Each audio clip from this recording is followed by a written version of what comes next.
What's going on YouTube? I just wanted to pump out a quick little video, just like a little two-shelf video of a bunch of films that I really admire. And this like right here, like I'm kind of, organizing shit down here still, and I had a bit of a flood a few times, which sucked dick, but nothing really got fucked. The only thing that got fucked was a notebook of mine that I wrote all my notes on a paper I wrote for in school on Cannibal Holocaust, but fortunately I was able to salvage the paper. So I just want to go through these two shelves because there's a lot of cool movies, a lot of really well-made movies, and a lot of just stuff that I love. Like if I walked into somebody's house and this was all of their movies, like that's all they had to offer, I'd be like, this is fucking awesome. So we'll start it off with Moby Dick, which is amazing. Gregory Peck stars as Captain Ahab. I forget the name of the guy that plays Ishmael, but he's amazing. So is Quinquay, like the big native dude. Like that is just a fun fucking movie. I think anybody that's seen this, like let's say you love Jaws and you've never seen this, watch this. This is fucking Jaws, but set like in the whaling time. Like this, it's just such a good fucking movie with lots of cool shots of like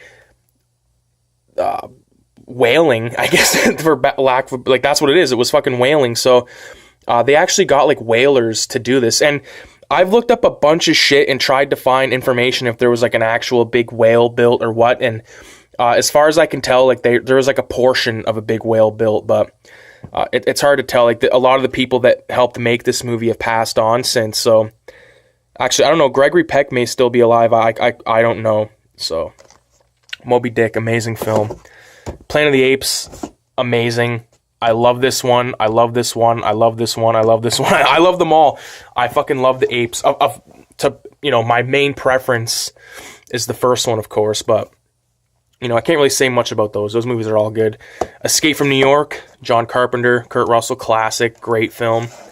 Really good. If you like, let's say you're a new film kind of fan, you've seen Mad Max Fury Road, go back and watch movies like this. Go back and watch movies like Bronx Warriors. Go back and watch like Raiders of Atlantis. Like you'll find a lot of kind of cool stuff. Like, because one thing I realized is a lot of people, they don't know, like a lot of people that are movie fans, it's not that they don't give a shit. They just don't know about some of these older movies. So maybe my job here today is fucking educate somebody.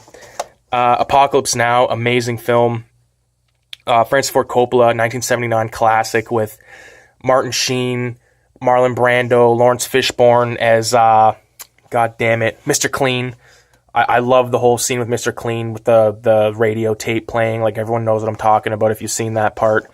Great film. If you want to see an amazing, very surreal attempt or surreal take on the Vietnam War, this is it right here. Next you got Platoon, which is a more realistic take on the Vietnam War. Great film, Oliver Stone. One of my favorite scenes in this film is when they get to that little village and Kevin Dillon's character and Charlie Sheen, like they scare the shit out of those. Actually, they end up killing a couple people. So yeah, great film. Willem Dafoe is amazing in this. Barnes, I forget his name. Who the fuck is Barnes in this? Tom Berenger, right? Yeah, great film. Full Metal Jacket, which is a nice blend with fake blood on it from a short film I made. A few of the films down here actually have fake blood on them, unfortunately, but I don't plan on getting rid of any of these tapes anytime soon. So Stanley Kubrick's Full Metal Jacket is basically a nice mashup between those two movies. Like you got a good amount of realism, good amount of surrealism. It's amazing. Great Kubrick film. I love this. The Shining and this next film are my favorite Kubricks.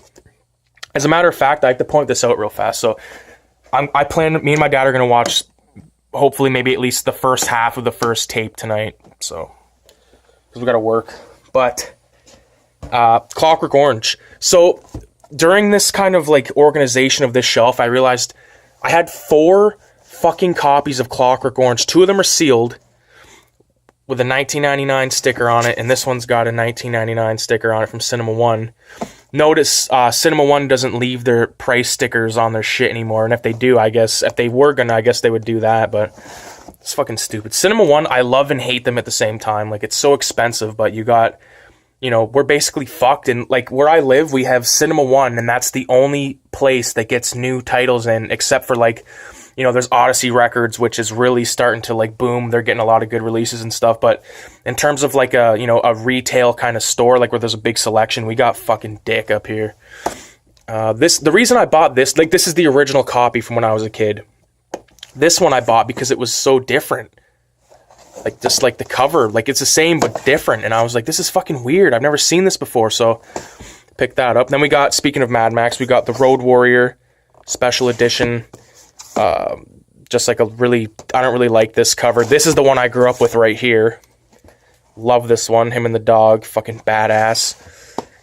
We got Mad Max, which this is not the one I grew up on. The original, the Mad Max that I grew up on is on this tape right here with Omega Man. Yeah. Fuck yeah. Glad my dad taped all these, man. I'm fucking so stoked to still have these. Except for, I taped this. This is Train to Busan, and this is Godzilla, the fucking first episode of the anime from Netflix. So, then we got RoboCop. Amazing Paul Verhoeven film. Awesome. Like, this is like Escape from New York, like, territory in a way. And what I mean by that is, like, there's tons of crime, and, like, it's really fun. Like, just watch RoboCop. RoboCop 2 is good too. And as a matter of fact, a couple weeks ago, I started RoboCop 3 for like the second time. Like the last time I watched it was years ago, and I actually didn't fucking mind it, but I was too tired to finish it. So RoboCop 1, amazing. Kurtwood Smith as the fucking, the bad guy as Clarence Boddicker. Like, fuck. Like, his whole gang is just so badass. Such a great film. Natural Born Killers, really good Oliver Stone film. Oliver Stone directed. Quentin Tarantino wrote this movie. This is kind of a cool little gatefold where you see sometimes with film or with VHS tape. See that with records and stuff too. But yeah, this is a really cool kind of variety show of a film. If I was asked to describe it, it's like all different types of styles of filmmaking and television incorporated into one film, including animation, talk show, sitcom. Like, it's a really weird movie, but I think this movie has such a big cult following because it's such a unique, cool kind of movie. And I mean, I've watched this movie high as a fucking kite. You know what I mean? Like, everyone has, I think at this point, on weed, of course. Like, I wouldn't fucking endorse you, like, sit around and, like, fucking do acid and shit, but it happens. But great film. The Godfather, widescreen. I have The Godfather 2 and 3. I just haven't I have all of them again. Like, this is just the widescreen of volume 1, and I have another copy of 1, 2, and 3. So I will put 2 and 3 up there. The other ones are like that weird kind of beige color. Moving on down here, we got The French Connection. 3 copies of that. This is a great film. Gene Hackman, directed by the guy William Friedkin, who also directed The Exorcist. And he also directed something else that me and my uncle were just talking about last night, but I'm blanking on the name. This is a good cop film, drug film, suspense film. It's really cool. There's a sequel. I don't think the sequel's as good or near as good, but it's still pretty cool. It's worth watching. The sequel to French Connection in some way reminds me of Thriller. They Call Me One Eye. And if you've seen that, you might kind of know what I mean. If not, then maybe I'm crazy. Taxi Driver, amazing Robert De Niro, Martin Scorsese film about a guy, an ex-Vietnam vet a Vietnam vet who's just, losing his patience basically, and then he just sees some shit he doesn't like and one day decides to clean up because no one else is going to clean up, and that's all you can really say about this. It's about a taxi driver. It literally is a movie about a fucking taxi driver that sees everything in 70s New York, and it's a great time. It really captures 1970s New York, I think, really great. Like, there's a part in this film where you see Texas Chainsaw Massacre, like, on a marquee of a cinema. Like, so cool, so classic. This is one of the movies that's going to be like this, The Godfather, Clockwork Orange. Movies like this are going to be fucking found by the aliens, and they're going to be like, whoa, like, these people were fucking crazy. So, good film. Colors, Sean Penn, Robert Duvall. This is my favorite copy or favorite cover art right there. This is the one I grew up with, and this one I just fucking found recently, or a couple years ago. But great cop movie, buddy cop film, but not a comedy at all, about Bloods and Crips and a mixed race gang. Like, it's so fucking good. I've talked about this so many times. Like, if you want a good action film, good cop film. Like I would watch this along with like Blood In, Blood Out. I mean, Blood In, Blood Out's also like 3 hours, but like you could take this, put it with Blood In, Blood Out, have a fucking awesome time. If you're into like the whole sort of East LA thing, like then this is a good East LA film. This, Blood In, Blood Out, American Me, like all those kind of Vato Loco films, like they're amazing. King Kong in color, 1933. Yeah, 1933.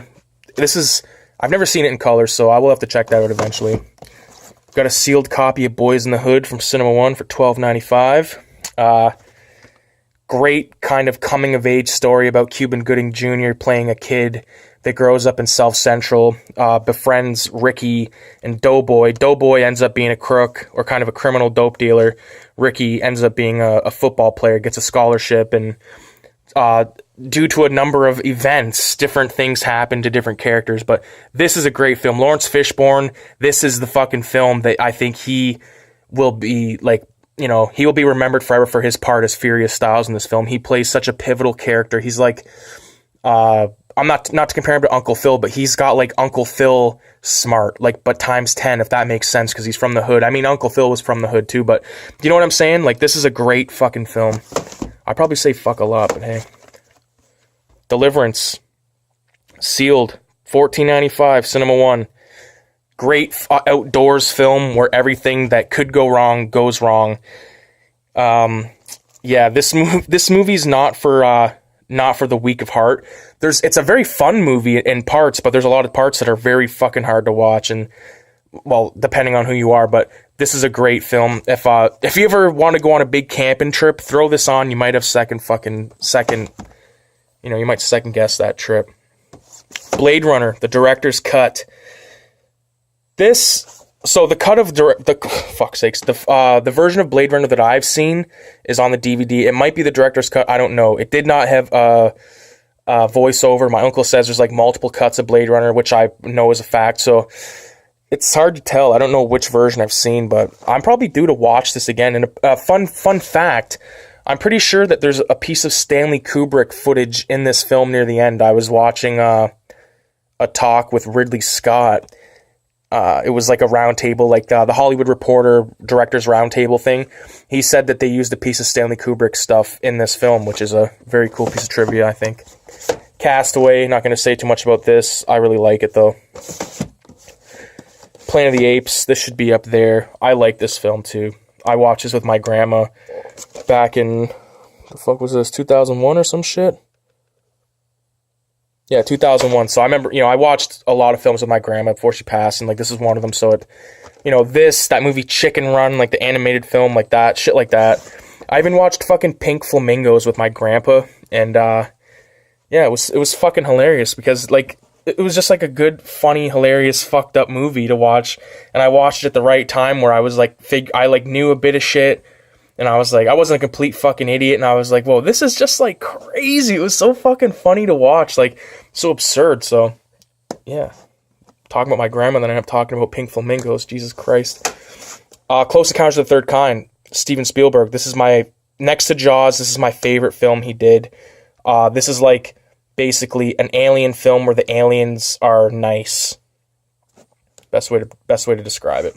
Really cool scenes where like, aircraft that went missing back in like the World War I and World War II appear mysteriously back on Earth in different places all over the planet, and fuel full, everything fully intact, everything works, and at the end of the movie you get a cool little thing. Like it's great. This is kind of a giveaway though. Like that is I think that's a bad poster for this film, but what can I say? Training Day. Fucking Training Day. Who directed this again? Anton Figueroa. Okay, this movie, another buddy cop film, but they're not buddies. It's greasy. This is one of those good. This and Colors would be a good fucking match, I think. Great. Both set in Los Angeles. Both fucking hardcore as hell. This movie is so fucking insane. The first time I watched it, like back in, this came out in 2000. So I probably say, about 2001 when I seen this. This is like, I gotta tell you something. I think I grew up in a good era to some degree, because some people would say, it's a shitty time for film and all that, like all the good films come from the 70s, 60s, and all that shit, but I grew up with films coming out in the theater like Training Day, films like Fast and the Furious, which I love, films like Snatch, which I love. You know, lot of good fucking films came out in my time, I think. So, my favorite scene in Training Day, though, is the bathtub scene, though, 100%. Shawshank Redemption, sealed copy with like a fucking... Oh, I thought that was a rip. It was just like a fucking little thing there. But anyways, Shawshank Redemption, buddy film, set in a prison. Maybe double feature this with American Me, and you'll get like kind of a bright side version of prison, which is, it's not a bright side version of prison. They fucking delve into the darkness. But I mean, if you compare this against American Me, like I think I would rather have I'd rather have this than American Me. So in terms of my prison experience, so yeah, this is you know, helmed as one of the best films of all time. I think it's an amazing film, one of the best films of all time. But I think I think this is a million times better. I think this is a million times better. I think this, I like this better. I like this better. I like that better, you know? But I still think this is an amazing film, don't get me wrong. That's why it's on this fucking shelf. Seventh Voyage of Sinbad with the special effects by Ray Harryhausen right there. Great film. Great effects. Crazy thing about this film is I seen this when I was a kid, and I was right. I don't think that this guy was from, like, this planet, Ray Harryhausen. Like, the way he could fucking manipulate these little models, like, it's mind-blowing, man. Like I said, Fast and the Furious, love it. Seen it with my stepdad back in 01, right? Yeah, great film. Next, we got Poseidon Adventure. Great film set on a boat that flips upside down, and it's hell upside down. Gene Hackman again, star of French Connection and others. Yes, this is one of my favorite. This is so fucking cool. Like, it's literally what you think, man. It's trying to get from a party on the boat to the base of the boat. You know what I mean? To get out, and yeah, man, it's sad in parts and it's funny in others, and it's brutal all around. It's great. Lighthearted little film right here. Detroit Rock City. I love this movie. What year are we talking about? 1999. Okay, so I was 7 or 8. This is a film, but another buddy film where these guys that run a band try to get to Detroit and see a Kiss concert, and they all kind of have different fucked up experiences. My favorite character growing up was this guy, Lex, I think his name was. I just thought he was so cool. And now when I watch it, I really like this guy a lot. I always like this guy, but it's a good film. My favorite scene in this is in the strip club, though, when he fucking just honks. He just fills a huge pitcher of puke. It's so gross. And finally, for the shelf, we got Snatch. Yes, Snatch is a great Guy Ritchie film, sort of like the European version of Pulp Fiction, and it's been described as that before, but it's just such a good film. My favorite character in this film is this guy right here, this old dude right here. I love him. He's like, there's scenes where he like hops on a plane, and like these quick cuts that Guy Ritchie used, or who edited this? I don't know, but it's so good. Favorite scene involve this dude, this old dude, and this fucking guy right here, Bullet 2 Tony, like the dude in the back. It's not focusing. It's a shitty phone, but like their experience in the pawn shop, I love that. So good. So that's it for the shelf. Thanks for watching, YouTube, and there'll be more coming up soon.